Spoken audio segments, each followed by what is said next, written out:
yra tokie dviračiai, apie kuriuos nieks nieko nekalba, nieks nieko nežino, reklamos nėra, neišsukti brendai kažkokie tai, pasiėmė daryti, galvoju, o taip galima?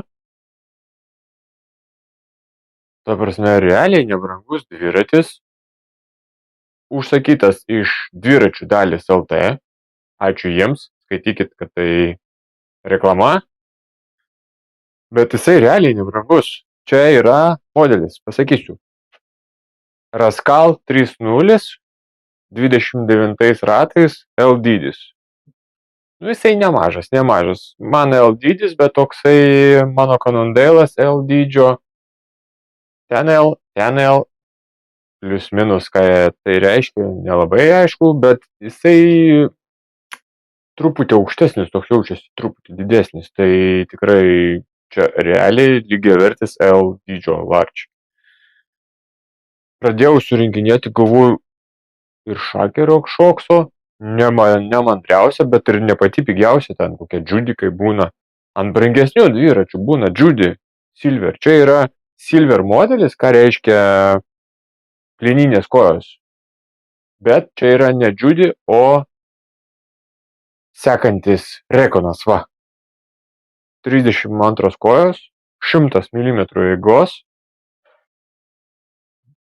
Geometrija, iš karto galit pakomentuoti, sakysit, tai gal jisai ten koks nors. Ne, viskas čia su juo tvarkoj, čia yra klasikinis cross country. Visos tos progresyvios geometrijos, ten kur labai ilgas šitas ryčias, kur vairo kampas,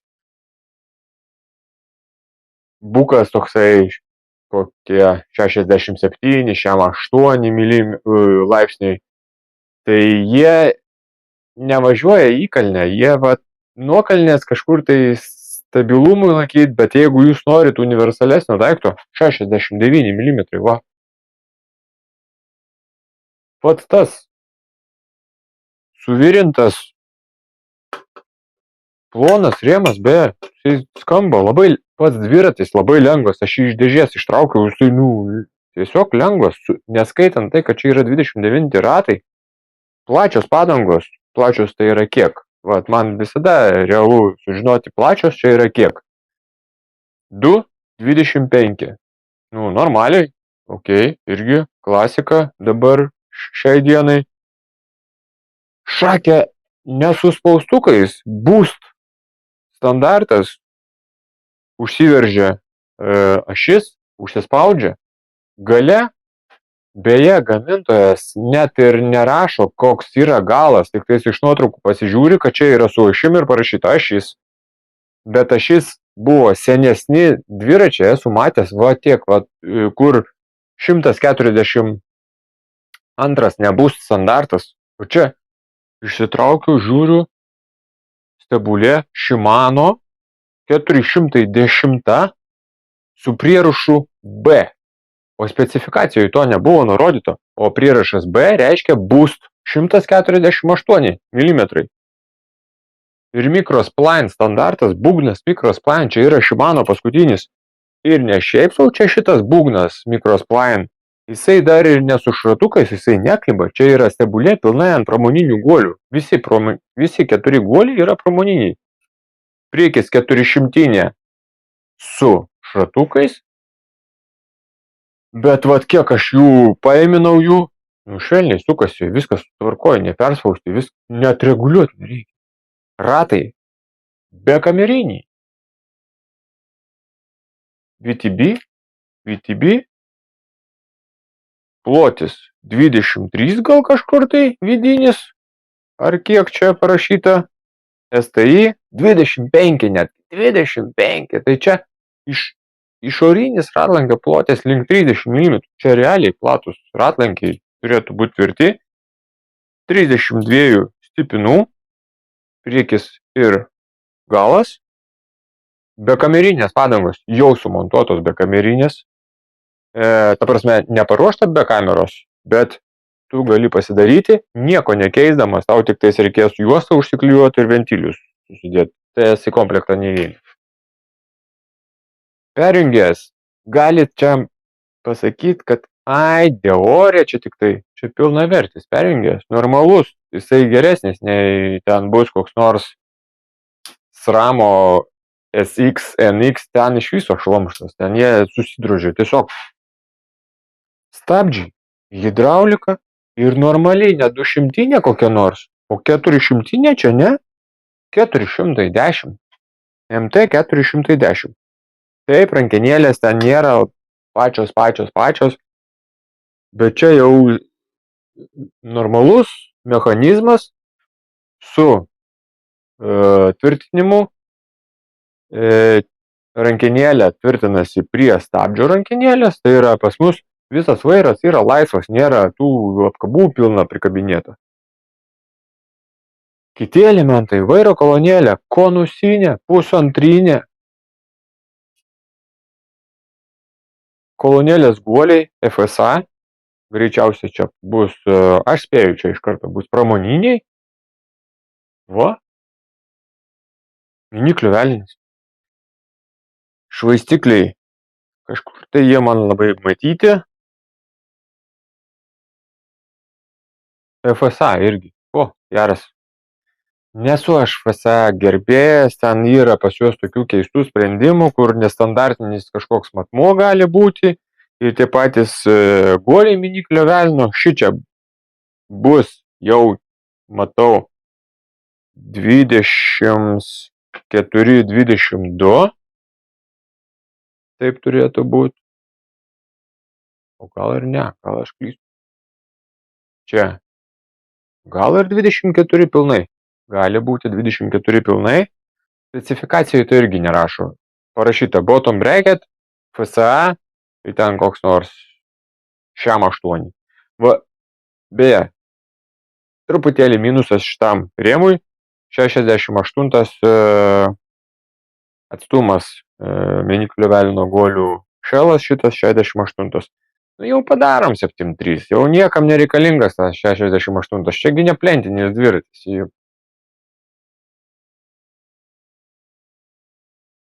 Dar kas paminėtina, kad balnelis, va, užstrigo man balnelis. Išsitraukiu, pasistatau dviratį, žiūriu, tas balnelis, kažkoks tai jis man nei gražus, nei formas turi, kažkoks tai išsigaubęs. Aimu paspaudėliau, jisai amortizacinis, žiūrėk. Tai per vidurį, tiesiog, va, susispaudžiu, šitą įdomiai.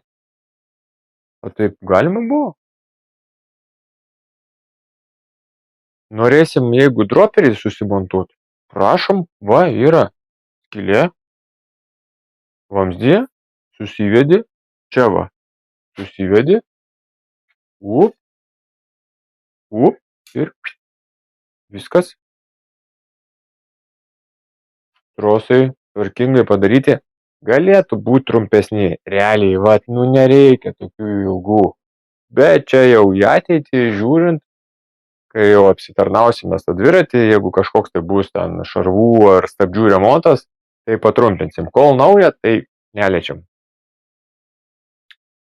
Rakinimas, šakės rakinimas. Nežinau, ar jis aplamai reikalingas toks daiktas. Aš tai niekada savo nerakinu. O kam, jeigu jūs minat ir jum šakė vaikšto, tai jūs neteisingai minat. Pedalai čia buvo įdėti komplekte tiesiog aliumininiai, bet tvarkingi, geri pedalai. Bet tokie paprastam naudojimui. Šitas dviratis padalyvaus pas mus kur nors ir varžybose greičiausiai kokiose nors. Tai jau rimtesni Raceface Chester. Pasigūglinkit, čia šiaip rimti pedalai, neiloniniai, ne aliumininiai, ne plastikiniai. Neiloniniai. Va. Paskutinis mados klyksmas yra termoplastikiniai. Turiu tokius, kažkaip nuo neiloninių aš ten apart pačios medžiagos, kaip jinai taktiliškai jaučiasi, nepastebėjau skirtumo. Kuo šitie neiloniniai ir termoplastikas man patinka, kad jie lengvesni. Jeigu tu jį apdaužai, nėra jokių įbrėžimų, tiesiog, nes tai yra tiesiog vientisos spalvos kūnas ir nesimato, kad tu juos subraižęs esi. Pranešimas kažkoks atėjo ir ką čia dar? Padangos tvarkingos, VTB irgi. Balnakotis neapkarpytas kažkoks, nepresuotas, normalus, vientisos, su galimybė reguliuotis išvis kaip tik tu nori. Vairo rankenėlės su lokais rakinamos, vairas šiaip aplamai labai platus yra, čia MTB, normalus MTB. Aš apakęs realiai, vat realiai galima, padaro. Šitas užrašas ten balų neprideda, bet jeigu jūs norit tiesiog dviračio, tai who cares? Pažiūrim, kaip jisai suvirintas. Paprastai, lakoniškai, nieko nėra, jokių šlifuotų siūlių, jokių dvigubų, tiesiog paprastai suvirintas. Forma vamzdžių labai graži. Pagal dizainą klasikinis čia trikampis, gale, priekį. Galbūt ne pačių naujausių standartų, bet ir kainų.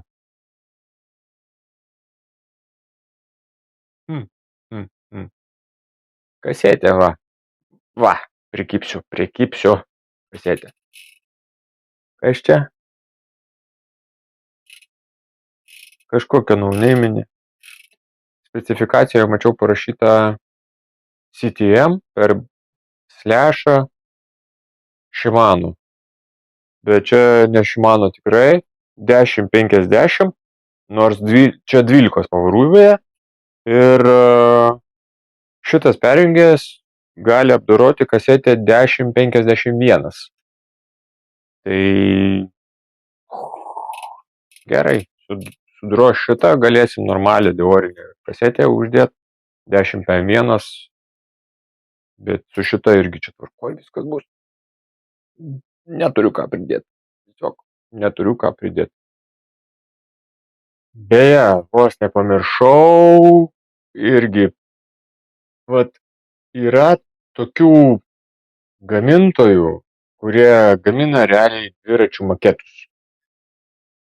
Ir jie sugeba kažkokias geresnės detalės sumontuot. Hidrauliniai stabdžiai būna ten, lygtai ir pavarų tenais, sistema tvarkingesnė, Shimano, ten netgi Shimano Deore, ten kokia nors SLX gali būti, jau tipo, jau kaip ir, bet kada pradedi jį krapštyti ir nagrinėti, ten nei geometrijos nėra, padarytas šleivai kreivai, suvirintas belekai, rėmas, jis ne tai, kad nelengvas iš esmės, jisai kaip plastelinas, jisai pasiimi tą dviratį, pamaigai ir jisai vaikšto visas po tavim.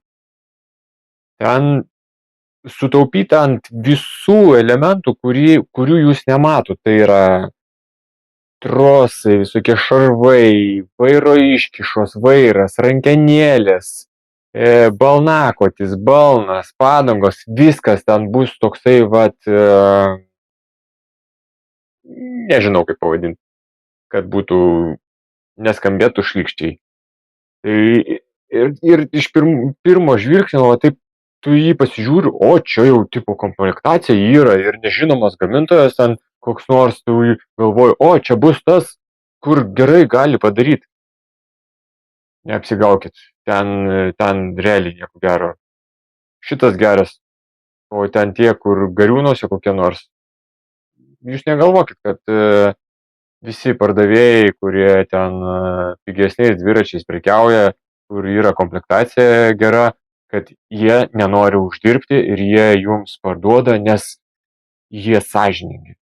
Taip nebūna. Tiesiog nebūna. Yra daug kur pataupę. Negali būti tai, kad čia visur, taip. Pasiėmiau magnetą, žiūriu vizualiai, man kažkaip stipinai, atspalvis kažkaip galvoju, reikia patikrinti. Gale nerūdijantis plienas, čia yra gut. Atsimenat mano video? Gut, tvarkoj. O, dar kitoj pusėj. Irgi gut, priekis. Prilip. Va, ant priekinio rato stiprinų ir pataupė. Šiaip tai, čia kaip ir priekinis ratas, jisai mažiau apkrautas. Gal jie kaip ir keičia, mum laikys, galas tvarkingai. Va, ant tokių dalykų gamintojai dviratis po dviračio, dviratis po dviračio ir įrenka su meile. Dar ko nepaminėjau, priekinis dantratis ir grandinė. Priekinis dantratis 32, ne taip kaip kai kurie gamintojai uždeda 30, ten aš nežinau, kam 30 reikalinga, jisai tas dviratis išvis nevažiuoja, nori greitį palaikyti, niekaip, net miške nesąmonė kažkokia, nuolatos paskutiniam pavarom varai ir nudroži tuos mažiausius dantračius, jie kenčia tai žiauriai. Čia 32, tvarkoj. Grandinė Shimano originali, kaip ir priklauso šitai pavarų sistemai, sakykim. Kokios nors ten KMC būna uždeda, dar kokį grey variantą, pigesnį, tiesiog pigesnį, vat uždeda, čia ne, ok.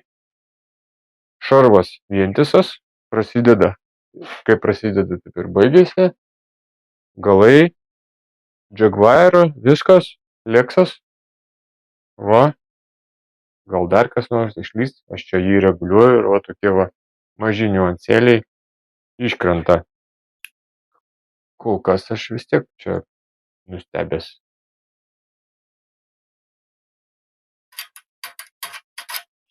Truputėlį auselė linkusi pasirodo, pradėjau reguliuoti pavaras, kažkaip tai jos man turi linkimo požymio, žinai. Bet auselė tai tokia galinga, su sriegiu, tai jie dar ir sulenkti čia netaip paprasta. Greičiausia arba koks nors gamybinis bairis, arba prasriegta kas nors negerai, arba dėžiai tiesiog, kada pakuoja kur nors šonų gulėjo dėžė ir nugulėjo tą šoną. Gali tai būti laisvai. Nesivaikykim kažkokių tai ten super brandų, galvodami, kad va jie daro. Yra kas daro. Žmogus greitai važiuos. Man atrodo, važiuos į velomaratoną, iki kur organizuoja. Aš jame nedalyvausiu. Tai pamatysit. O gal ir ne vienas. Matiniai dažai. Vat. Vis kiekviena dėmelė, piršto antspaudas, kiekvienas įbrėžimas labai plonai nudažyta ir lako nebuvimas ant viršaus, tiesiog minusas. Nežinau, čia dėl kainos greičiausiai taip daroma ir žmonėm patinka matiniai tokie dažymai, bet tai visiškai nepraktiškai. Nulis, va taip va. Viskas, daugiau neturiu ką pridurti, net stabdžiai geri. Čia yra stabdžiai, žinot, kokie stabdžiai? Stabdžių diskai. Ne patys pigiausiai, RT54, tai čia SLX-as.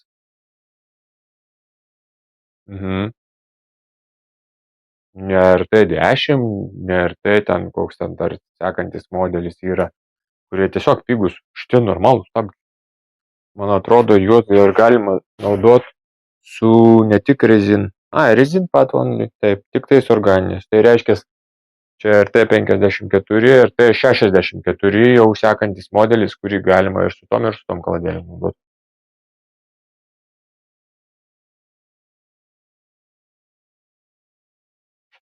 Va,